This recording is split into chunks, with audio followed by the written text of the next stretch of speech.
What's going on, people? Welcome back to Boyzilla, and today we're diving into something that's been keeping me up at night. Literally, Little Nightmares 3 just dropped, and I know what you're thinking.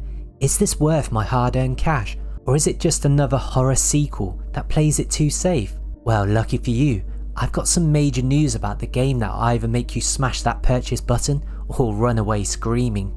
We're talking development changes that completely alter the DNA of this franchise, co-op that might break your friendships, and some brutal honesty about whether this actually delivers on the horror front.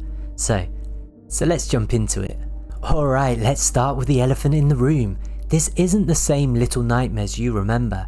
Original developer, Tarsier Studios, the twisted geniuses who created this universe, they bowed out after Little Nightmares 2, and enter Supermassive Games, the Until Dawn and the Dark Pictures crew. Now, before you start panic buying copies of the original game, let me be brutally honest. Supermassive gets the atmosphere right, but they absolutely murder some of what made this series special. The reviews are in, and they're, well, mixed to say the least. IGN called it a surprisingly uninspired retread of the two shadow-soaked stories that preceded, and they gave it a 6 out of 10. Eurogamer, they described it as having too many familiar frustrations but still a compelling ride. Game Informer summed it up perfectly, a familiar dream, and not necessarily in a good way. Here's the thing, Supermassive plays it safe. They stick to the script so rigidly that the first half of this game feels like a tribute act rather than a sequel. They've got the Tim Burton aesthetics down, they've got the oppressive atmosphere, they've got the grotesque character designs, but they're missing that spark of innovation that made the original games feel so fresh and terrifying. The result? A game that looks and sounds like Little Nightmares but feels like a familiar nightmare you've already survived before. Now let's talk about the biggest selling point and the biggest disappointment all rolled into one, the co-op system. This is the first Little Nightmares game with multiplayer, and honestly, it's a bit of a mixed bag that might break your friendships. Here's what you're getting, online only co-op between two characters. Lo, this the kid with the bow, and Alone, the girl with the wrench. It sounds cool, right?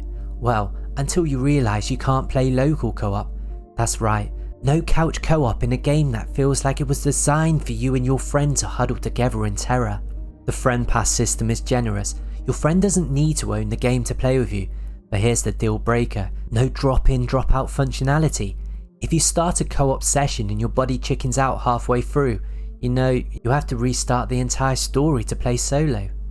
IGN noted that the partner AI issues can be avoided by playing in co-op, but this new 2-player mode has been implemented in a disappointingly limited fashion. But here's where it gets really frustrating, the co-op, it isn't even that innovative. You think with two characters they'll create some mind-blowing teamwork puzzles? No, most of the time you're just doing the same basic platform and you'll do solo. Occasionally you'll need Lo's bow to hit a switch that opens a door for Alone, or Alone's wrench to smash a wall. That's pretty much it.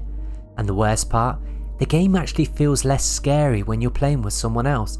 The horror vibes that made the original game so intense, they completely evaporated when you're cracking jokes with your friend online about how stupid these monsters look. My honest take?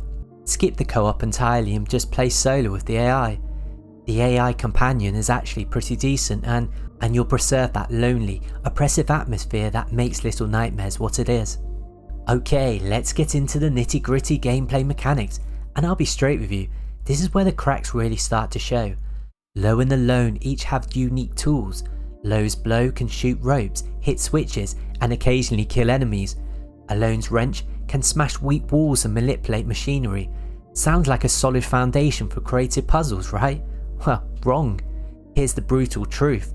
These tools are criminally underutilized. Eurogamer pointed out that the puzzles are particularly disappointing, distilling the series formula down to perfunctory busywork, block pushing, lever cranking, rather than anything more involved. You'll spend most of your time pushing boxes to climb on them, pulling levers in sequence, and hiding behind obvious cover during stealth sections. The solutions are so obvious that I found myself solving puzzles on autopilot. IGN noted that the game, it feels like a retread rather than offering a fresh experience. The stealth sections and chase sequences, they follow the same formula you've seen before. Move slowly, hide when the giant monster appears, and run when it spots you. But here's the thing, they lack that tension and creativity of the previous games. The set pieces feel predictable and pedestrian, never capturing that imaginative choreography that made earlier Little Nightmares encounters so memorable. And just when you think it's getting good, the game hits you with the technical frustrations. The platforming feels clunky, the perspective is often confusing, and you'll die multiple times from trial and error sections that feel badly signposted. Honestly, it plays like a quick time event where you're left guessing which button to press to survive. Now, I know I've been pretty negative, but here's where Little Nightmare 3 actually shines.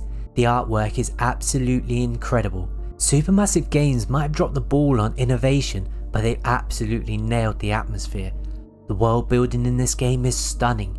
You've got vividly imagined regions that are meticulously realised and strikingly built around contrasts of light and shadow.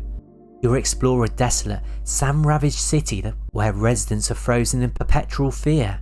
You'll navigate a grey, Crafter-esque hellscape of bleaching chimneys, with lollipops piled in dingy alleyways. That dazzling fairground of grotesque excess when patrons frolic themselves into oblivion is absolutely terrifying. The character designs are also top-notch. Lo, with its nervous determination, and Alone, with her confident demeanour, create a tender bond that's conveyed near wordlessness through gorgeously observed animation detail. Here's the interesting part. While the game uses a predominantly monochromatic aesthetic compared to the richer colour palettes of previous games, it creates a starker, less intimate but still compelling atmosphere. It's different, but still effective. The animation details are actually impressive. The way characters move through vents, the subtle gestures between Lo and Alone, the grotesque movements of the monsters, everything feels meticulously crafted to maintain that childlike nightmare aesthetics. And let's talk about the elephant in the room, what this thing actually costs versus what you're getting. So Little Nightmares 3 launched at around $39.99 across all platforms. At first glance, this seems reasonable for a new horror game, but here's where things get problematic. The main story is about 5 hours long. I'm not kidding you, 5 hours for $40. That breaks down to $8 per hour of gameplay. That's more expensive than a movie ticket, and you're getting less entertainment time. Now, Game Pass subscribers can play it essentially for free, which makes it a much better value proposition. But if you're buying it outright, you're paying premium price for a pretty short experience. But here's the real kicker, there's additional DLC coming, but that's also going to cost you extra money, so what you're getting at launch is incomplete. You're essentially paying full price for the first half of what should be a complete experience. Compare this to other recent horror games. Alan Wake was $50 and offered 15 plus hours of content. Resident Evil Village gave you 10 plus hours for $60. Even Dead Space Remake delivered 12 plus hours of content at $70. The math, it just doesn't add up. $40 for 5 hours of content, especially when this content is familiar and derivative, feels like gorging rather than fair pricing.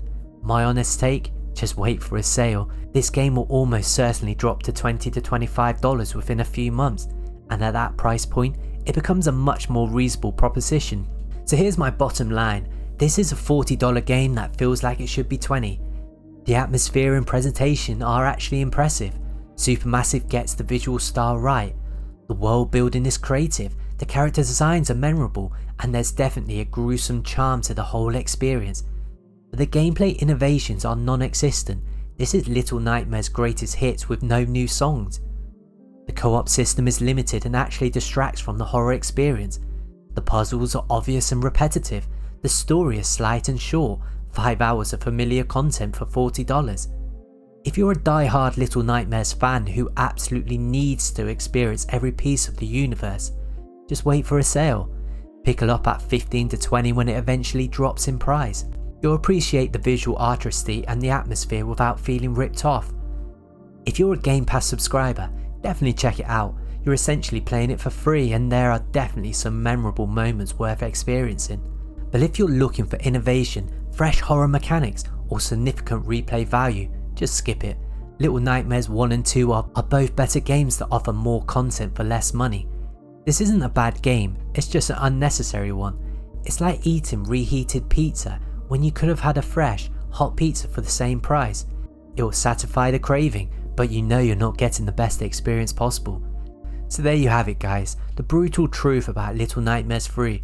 Let me know in the comments below, what are you gonna do? What's your take on this one? I'd love to hear your thoughts down below in the comment section below. We've got tons more reviews coming, including deep dives into other horror titles and upcoming releases that might actually be worth full price. So thanks for watching, I'll see you in the next one.